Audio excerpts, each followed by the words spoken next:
இங்க இஷான்ற குட்டி பையன் அவன் போட்டிருந்த ஷாக்ஸை வச்சு சாக்கடையில் இருக்கிற குட்டி குட்டி மீனெல்லாம் பிடிச்சி பாட்டில் போட்டுக்கிட்டு இருந்திருப்பான். அவனை தேடிட்டு இருந்த வேன் டிரைவர் அவனுக்கு கப்பனை பிடிச்சி வேனில் தூக்கி போட்டு அவன் கிளம்பிடுவாரு. அவன் வீட்டுக்கு போனவொடனே ஓடி போய் அவன் பிடிச்ச மீனெல்லாம் ஃபிஷ் டேங்க்ல விட்டுருவான். இவனுக்கு படிப்பு வரலனால பசில்ஸ் டிராயிங்னு எல்லாத்தையும் நல்லா பண்ணிக்கிட்டு இருப்பான்.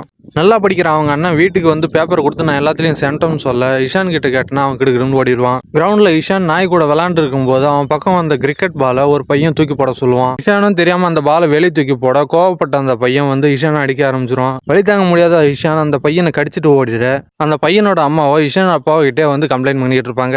இஷானோட அப்பாவும் என்ன நடந்துச்சுன்னு கூட கேட்காம இஷானை போட்டு அடிக்க அவங்க அம்மா தான் அடிபட்ட காயத்துக்கெல்லாம் மருந்து போட்டுட்டு இருப்பாங்க. அடுத்த நாள் காலையில அவங்க அம்மா அவசர அவசரமா சாப்பாடு செஞ்சு அவங்க அப்பாவை வேலைக்கும் இந்த பசங்களை ஸ்கூலுக்கு அனுப்பிச்சு விட்டுருவாங்க. இஷான் ஸ்கூலுக்கு போனா அவன் ஷூக்கு பாலிஷ் போடலாம் வெளியவே நிறுத்த கிளாஸுக்கு போனாலும் வெளியவே பார்த்துட்டு இருக்க அவங்க டீச்சர் கூப்பிட்டு இந்த பேஜ்ல இந்த பேராகிராஃப் படின்னு சொல்ல அவன் படிக்க போனா அந்த எழுத்தெல்லாம் டான்ஸ் ஆடுற மாதிரி அவனுக்கு தெரியும். டீச்சர் கிட்ட இதை சொன்னாலும் அவங்களும் படிடான்னு திட்ட இஷானும் வாய்க்கு வந்தபடி வளருவான். அதை பார்த்து டென்ஷனான டீச்சர் அவனை வெளியே போடான்னு சொல்றாங்க. அடுத்த கிளாஸும் வெளியே தான் நிக்க போறேன்னு சொல்லிட்டு அவன் ஸ்கூலை கட் அடிச்சுட்டு வெளியே போயிடுவான். ஊரை நல்லா ஜாலியா சுத்தி பார்த்துட்டு கடைசியில எல்லாருக்கும் முன்னாடி வேன்ல வந்து உட்காந்துருவான். வீட்டுல அவங்க அம்மா எவ்வளவுதான் கஷ்டப்பட்டு அவனுக்கு சொல்லி கொடுத்தாலும் அவனுக்கு அது புரியாது. அடுத்த நாள் மேக்ஸ் எக்ஸாம் அப்ப அவன் கொஸ்டின் பேப்பரை பார்த்தனா எல்லாமே அனிமேஷன் அவனுக்கு தெரியுது. அவனும் எல்லாத்தையும் யோசிச்சுட்டு கடைசியில 3ன்ற தப்பான ஆன்சர் மட்டும் எழுதிட்டு வந்துருவான். அன்னைக்கு நைட்டு இஷான் ஸ்கூலை கட் அடிச்சுட்டு வெளியே போனது அவங்க அப்பாவுக்கு தெரிய வர அவரும் செம்மையா திட்டிட்டு அடுத்த நாள் ஸ்கூலுக்கே போயிடுவாரு. அங்க போனா அங்க இருக்கிற டீச்சர்ஸ் எல்லாம் இஷான் மேல நிறைய குறைய சொல்ல மேக்ஸ் டீச்சர் அவன் எக்ஸாம் பேப்பரையும் காமிப்பாங்க.